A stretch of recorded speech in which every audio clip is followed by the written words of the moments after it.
2 சிறு பெண் பிள்ளைகளுக்கு பாலியல் தொல்லை கொடுத்ததாக ஜான் ஜெபராஜ் மீது வழக்கு போடப்பட்டுள்ளது. அது ஒரு பொய்யான வழக்காக இருக்கலாம் அப்படின்னு சொல்லிட்டு பிஷப் குணசேகரன் சாமுவேல் சொல்றாரு. அந்த வீடியோவை பார்ப்போம் வாங்க. அவர் எட்வின் என்ன சொல்றாரு அப்படின்னா, நல்ல மனைவியை விட்டுட்டு பிஞ்ச செருப்பு பின்னாடி போறான், இவெல்லாம் எப்படி வந்து உருப்பிடுவான் அப்படிங்கிற மாதிரி ஒரு குற்றச்சாட்டு வைக்கிறார். அதாவது ஒரு அந்த செக்ரட்டரி மேல லவ் வந்ததுக்கு அப்புறம் நல்ல மனைவிக்காக பிஞ்ச செருப்பு பின்னாடி போறான் அப்படிங்கிற ஒரு ரைட்டுங்க. இப்போ எனக்கு ஜான் ஜெபராஜ் தொடர்பு இல்லைங்க, அவருடைய ஃபோன் நம்பர் கூட தெரியும், அவரை பார்த்தது கூட நான் கிடையாது. சரிங்களா? ஆனா கூடவே இருந்த அசோசியேட் பாஸ்டர் தானே, அவன் கூடவே இருந்த பாஸ்டர் தானே. ஏன் அந்த ஜான் ஜெபராஜுக்கு நீ நல்ல ஒரு போதனை நீ கொடுக்கல, ஒரு நல்ல ஒரு கவுன்சிலிங் கொடுத்துருக்கலாமே? ஏன்பா அப்படிலாம் பண்ற, நம்முடைய பேரை கெட்டு போகுமே, நமக்கு அசிங்கமாச்சே, நீ இவ்வளவு தூரம் பெரிய ஆளா இருக்கியே, வேண்டாம்ப்பா இதெல்லாம் அப்படின்னு சொல்லியிருக்கலாமே. ஆனா அவர் மனைவி கிட்ட போட்டு கொடுத்தது எல்லாமே ஒரு எட்வின் ரூசோ தான். அப்ப எதனாலும் தெரியுதா இப்போ? அதாவது நீங்க குற்றவாளி நான் நேரடியாக உங்கள்கிட்ட வந்து சொல்லணும். அதை விட்டு உங்க வீட்டில் வந்து நான் சொல்லி மனைவிட்ட சொன்னா அப்ப அவனுக்கு தெரியுது எங்க பிடிச்சா எங்க சிண்ட ஆடுன்னு தெரியுது இல்லையா? அதை வெற்றிகரமா நீ செய்துட்ட. அதே எட்வின் தான் இப்ப நான் சொல்றேன், 2 பிள்ளைங்களும் ஏவி விட்டுருக்கான்னு நான் சொல்றேன். இப்போ அது நம்ம விசாரணை தானே தெரிய வரும். நிச்சயமா தெரியும், நிச்சயமா தெரியாதான் போது அந்த எட்வின் ஜெயிலுக்கு போதான் போறான்.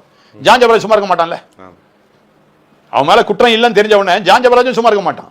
இதே எட்வினை உள்ள தள்ளாம சும்மா இருக்க மாட்டான். இது நடக்கும். அந்த மாதிரி இப்போ ஜான் ஜெபராஜ் தவறு இல்லை அப்படின்னு கோர்ட்ல நிரூபணம் ஆயிடுச்சுன்னா நிச்சயமா ஜான் ஜெபராஜை நானே கூப்பிடுவேன், தேடி போய் நானே சொல்லுவேன், வாராசா நான் உன்னோட கை கோர்த்து அந்த எட்வின் உள்ள தள்ளலாம் நானே சொல்லுவேன். ஏன்னா நாளைக்கு இந்த மாதிரி சும்மா வந்து ஊழியக்காரன் ஒருத்தன் கொஞ்சம் வளர்ந்து வரான்னு சொல்லிட்டு அவனை கீழ்த்தரமா நடத்தக்கூடாது. இது கீழ்த்தரமான வேலை. அதுக்கு பதிலாக நீ உன் சபையில நல்ல ஆட்களை கொண்டு வந்து நல்ல பெரிய நீ அதே மாதிரி நடத்தி போட்டி போட்டு நடத்தி நீ பெரிய ஆளா இருக்கணும். அது மனிதனுக்கு அழகு. இது ஒரு தவறான காரியம். நீ அவன் நினைக்கிற மாதிரி காவல்துறை ஒன்றும் முட்டாள் கிடையாது. தமிழக காவல்துறை முட்டாளே கிடையாது. சும்மா கண்டவன் கொடுப்பான் பெட்டிஷனு, அதை உடனே ஆக்ஷன் எடுக்கிறதுக்கு.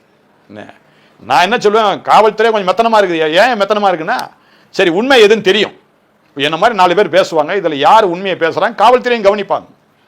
அவங்களும் கொஞ்சம் அனலைஸ் பண்ணி இதை எப்படி கொண்டு போகலாம் அப்படின்னு எடுத்தோன் கவுத்தோன் இல்லாதபடிக்கு அருமையான காவல்துறை நல்ல ஒரு காரியத்தை நிச்சயமாக செய்வார்கள் என்ற நம்பிக்கை எனக்கு இருக்கு. இப்போ போக்சோ வழக்குங்கிறதுனால தான் அவர் தலைமறைவாக இருக்கார் சார். இப்போ வந்து நமக்கு கிடைச்ச நியூஸ் என்னன்னா, பெங்களூர்ல தலைமறைவாக இருக்கார், அவரை கோவை தனிப்படையாக அவரை பிடிக்க விரைந்து போறாங்க அப்படின்னு நியூஸ் வருது. போக்சோ வழக்குக்காக ஜாமீன் கிடைக்காது அப்படிங்கிறதுனால அவர் தலைமறை வாழ்க்கை வாழ்றாரா சார்? அதாவதுங்க, முதல்ல வந்து இந்த கம்ப்ளைண்ட் கொடுத்தாங்கன்னு சொன்னாங்களே 2 பிள்ளைங்களும், அவங்க விசாரணைக்கு வரணும். விசாரணைக்கு வந்து அதுக்கு பிற்பாடு தான் அவர் போக்சோல உள்ள போக முடியும். சரியா? அவங்க விசாரணைக்கு வரல. அந்த பிள்ளைங்க விசாரணைக்கு வரத்துக்கே தயங்குதுங்க. அப்புறம் எப்படி போக்சோ போடுவீங்க? அந்த குழந்தைங்க வேற யாரும் கிடையாது, அவங்களோட மாமனார் மனைவியோட தத்தெடுத்து வளர்த்த பெண் குழந்தைகள் தான் சொல்றாங்க. எதுவா இருக்கு, வீட்டிலே இருந்து கூட இருந்து பல நாள் பாலியல் தொல்லை கொடுத்துருக்காரு. அது பொறுக்காம அந்த குழந்தைங்க வீட்டை விட்டு வெளியேறி போய் அந்த ஒரு இறுக்கமான மனநிலையில் இருக்கும்போது அந்த ஸ்கூல் டீச்சர்ஸ் கேட்கறாங்க என்னமா பிரச்சனை அப்படிங்க. இந்த மாதிரி இந்த வீட்டில் இருந்தா ஜான் ஜெபராஜ் அவர்கள் வந்து பாலியல் தொல்லை கொடுத்தாரு. அப்ப அந்த கேஸ் வெளியே வரும். அந்த குழந்தையை ஜான் ஜெபராஜ் மிரட்டிருக்காராம், இந்த விஷயத்தை வெளியே சொன்னா பாலியல் தொல்லை கொடுத்தது வெளியே சொன்னா உன்னை வந்து கொலை செஞ்சிருவேன் அப்படின்னு மிரட்டிருக்காரு. அப்ப அந்த டீச்சர் சாட்சியா வருவாங்களா? இந்த டீச்சர் சாட்சியா வருவாங்களா? இல்ல, அவங்க மூலமா தானே கேஸ் போயிருக்கு சார். அந்த குழந்தைகளை கூட்டம் டீச்சர் தான் கொடுத்துருக்காங்களா? டீச்சர் போய் சொல்லி அவங்க கொடுத்துருக்காங்க அந்த குழந்தைகளை வச்சு. அப்ப டீச்சர் தான் குழந்தைகளை கொடுக்க சொல்லி சொன்னது. ஆமா. அப்ப டீச்சர் யாருக்கு பணம் கொடுத்தா? இது எப்படி சார் தெரியும்? அதான் அர்த்தம். இவ்வளவு நாள் அந்த டீச்சர் அமைதியா இருந்துட்டு இன்னைக்கு போய் கொடுன்னு சொன்னா என்ன அர்த்தம்? ஒரு சம்பவம் தனக்கு தெரிய வரும்போது தானே சார். இப்ப இங்க என்ன கேட்பாங்கன்னா, ஜான் ஜெபராஜ் 10 மாசம் கழிச்சு டீச்சர் சொல்லுதா? இல்ல சார், இப்ப இங்க என்ன கேட்பாங்கன்னா, ஜான் ஜெபராஜ் நீங்க காசு வாங்கிட்டீங்களான்னு கேட்பாங்க. இல்லங்க, இப்ப நான் என்ன சொல்றேன்னா, ஜான் ஜெபராஜ் மனைவியை விட்டு பிரிஞ்சாச்சு. சரியா? அப்ப பிள்ளைங்களும் போய் 10 மாசம் இருக்கும் இல்லையா?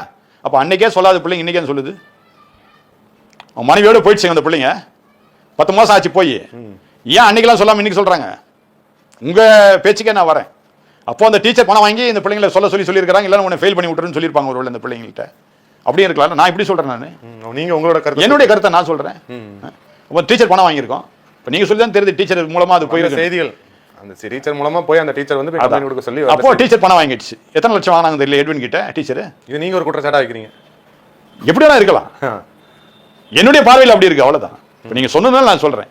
நான் நினைச்சேன் பிள்ளைங்களா தானா போயிட்டாங்க போல நான் நினைச்சேன். இப்போ நீங்க சொல்றீங்க டீச்சர் மூலமா போயிருக்கிறாங்கன்னு. அப்போ டீச்சருக்கு பணம் போயிருக்குது, அதான் அர்த்தம்.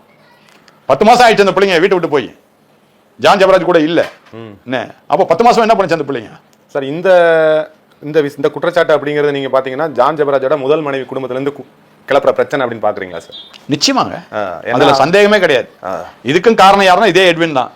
இதே எட்வின் தான் முதல் மனைவி கிட்ட இப்போ இவனை காலி பண்ணா இதான் வழி.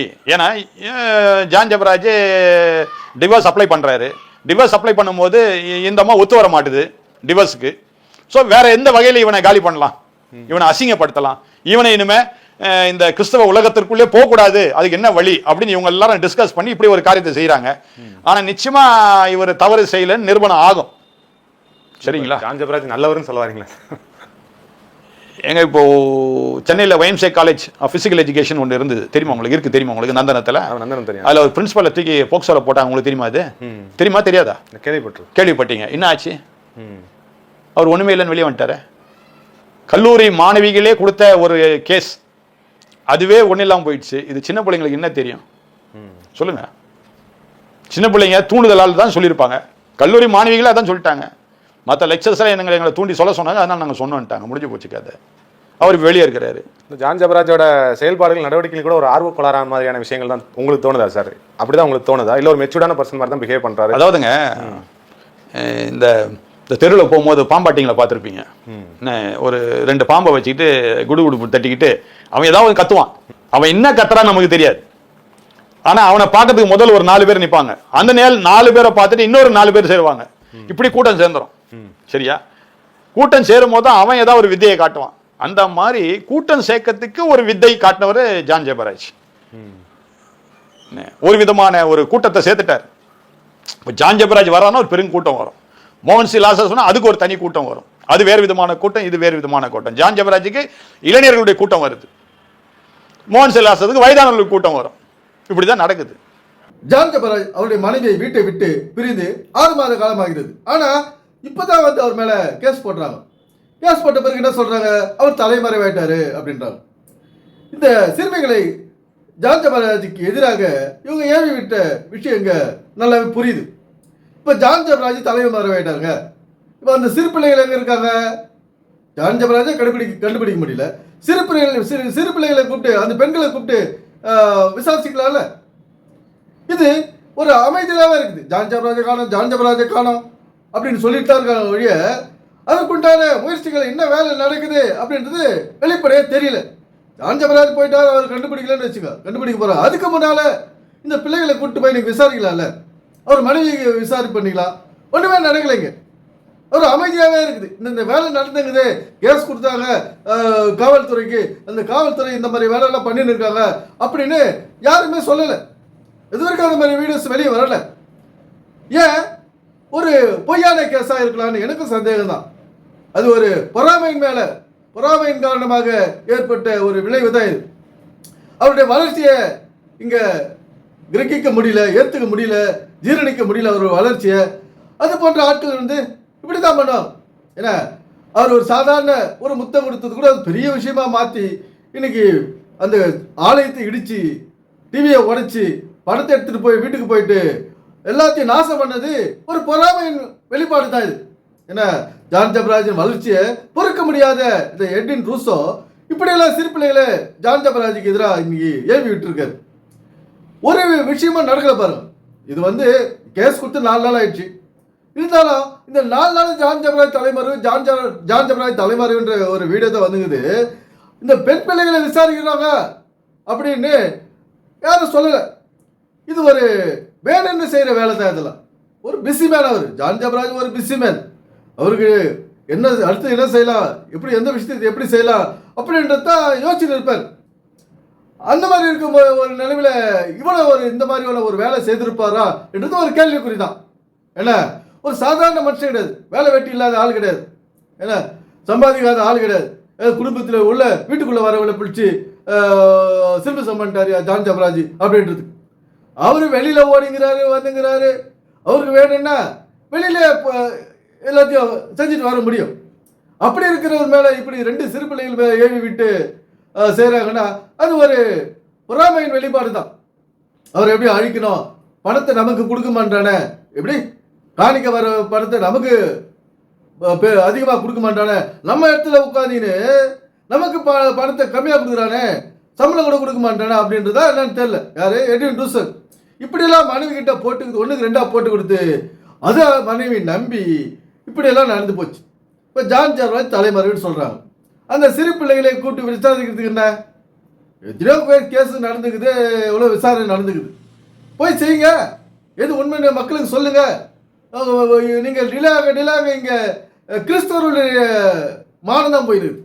கிறிஸ்தவ மாதிரியா இப்படிலாம் பாட்டு பாடி தெரிஞ்சிருந்தான், இப்படியெல்லாம் பண்ணிட்டான், பெண் பிள்ளைகளை சிறுமிசம் பண்ணிட்டான் அப்படின்ற விஷயம் எல்லாம் பேச்சு பொருள் ஆகிப்போச்சு. ஏன் தாமதிக்கிறீங்க? இந்த விசாரணையை துரிதப்படுத்துங்க.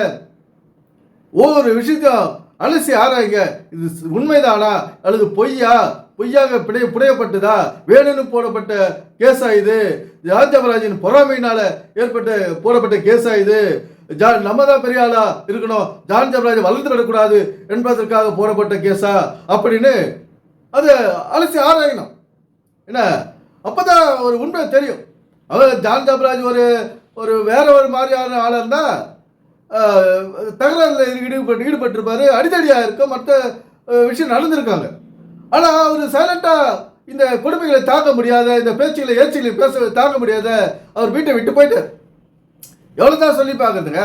ஒரு மனைவி கிட்ட கூட எவ்வளவு சொல்லி பார்க்கறது? நண்பனை எவ்வளவுதான் இல்லப்பா, இது எதுவும் நடக்கலப்பா, ஒரு சாதாரண புத்தகம் தான் கொடுத்தேன், சிறுமிகளுக்கு ஒன்றும் பாலியல் தொல்லை கொடுக்கல,